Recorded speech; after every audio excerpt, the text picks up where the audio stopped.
back to another episode of Italian Renaissance Cookery. I'm Matt Dawson, your host, and today we're going to make an Italian-based zanzarelli. And we're really going to focus in on the eggs today, because this is all about ovophilia. Eggs, love. Let's get started. Today we're basing our recipe off of a cookbook from 1470 by Martino of Como. And he really is an amazing guy because he stuffed eggs into his cookbook everywhere, including this dish we're about to make. He actually, in his own book, he has a significant number of recipes that are primarily eggs, including eggs in hot ashes, eggs coddled in their shells, deep fried eggs in the Florentine style, eggs poached on hot coals, where you literally break the egg open on hot coals, cook it, pull it off, blow off the ash and eat it. Most interesting about Martino of Cumo's cookbook, The Art of Cooking, is that it is the first time that we see an abundance of eggs in recipes. Prior to this, there was cookbooks that might have had one or two recipes. But at this point in the Renaissance, this is the first time we see eggs everywhere. Historians believe that that's due to economic reasons. There must have been a high demand for meat or a low supply of meat that allowed eggs to enter into the fine dining scene for upper middle class people and the wealthy. Peasants or lower class people probably ate eggs in abundance due to the ready supply they had on farms, or it was easy to keep a chicken in your home. But for the fine dining, the cookery of the Renaissance, this was not the case. All right, so let's dive into the zanzarelli brought to you by Martino of Como. This is a very simple recipe. It's going to make 10 servings, so you can feed a large family, which is needed in the Renaissance when you had a bazillion kids. We're going to take 8 eggs, a half pound of grated cheese, a grated loaf of bread, and we're going to mix them together in this bowl. Then we're going to take a pot of meat broth. We're going to use beef broth. Over on the stove, we're going to boil it, and we're going to add saffron to add a little bit of yellow and some floral to it. Our beef broth here, we're going to add some saffron to yellow it up, add some floral to it. Boils, we are going to then take this mixture, add it in until it thickens up, and then it's ready to serve in a bowl. So let's go ahead and get started and start grating our bread.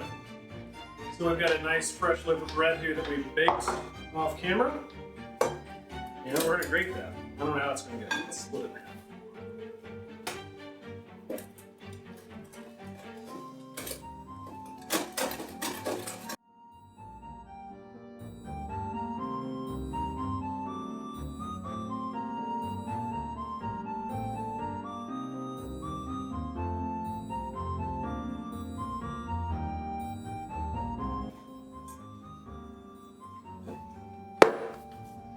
Next, we're going to take 8 beautiful grated chicken eggs and add them to the mixture.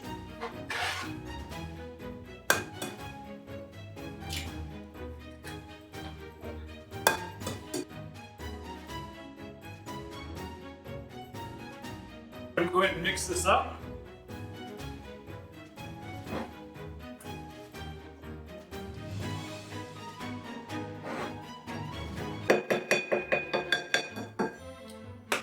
That looks pretty good. Let's go ahead and move over to the oven.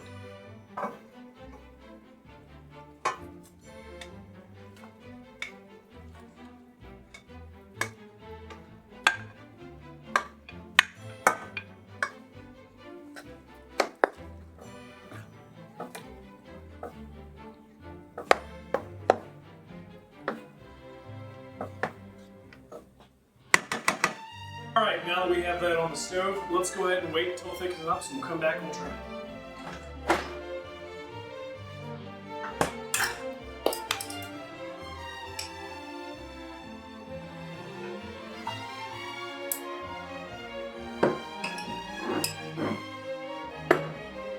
Today's video is sponsored by Honeybee from the Stone Brook Winery. They sponsored today's video, and we thank them for that, and for all the monks who transcribed for years. While we're waiting for the zanzarelli to cook down, we're going to do one more dish called eggs coddled in a shell. The recipe's interesting because we call that hard-boiled eggs today, but there was no timer per se. He simply writes, "Say the Lord's Prayer." So we're going to do that as soon as this hits a boil. All right, we just hit a boil, so let's go for it. Our Father who art in heaven, hallowed be thy name. Thy kingdom come, thy will be done, on earth as it is in heaven. Give us this day our daily bread, and forgive us our trespasses, as we forgive those who trespass against us. And lead us not into temptation, but deliver us from the evil one. For thine is the kingdom, the power, and the glory, forever and ever. Amen. All right, well, we just finished our Zanzarelli from the Italian Renaissance. This has a lot of saffron in it, which is super expensive, but I wasn't using it, so we're gonna give it a try.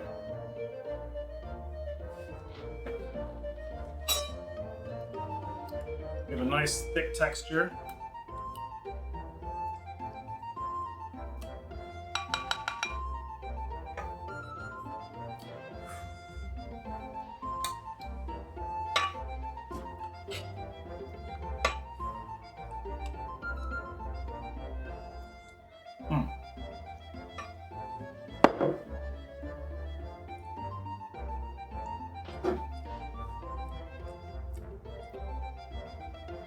It's very hearty.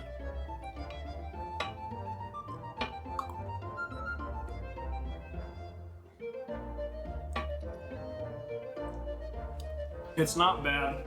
It needs some modernization to it.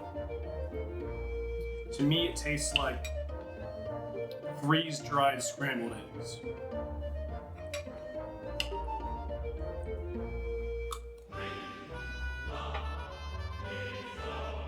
It's interesting though. Now I gotta force my family to eat this tonight for dinner. And there you have it. We have the coddled eggs that were timed with the Lord's Prayer. And then we have our Zanzarelli, which is not half bad. It needs some work, but it's good. Well, I thank you for watching Italian Renaissance Cookery with Matt. Next week, we're going to do a little bit of how to know if white spinal cord is good to eat. We'll see you next time.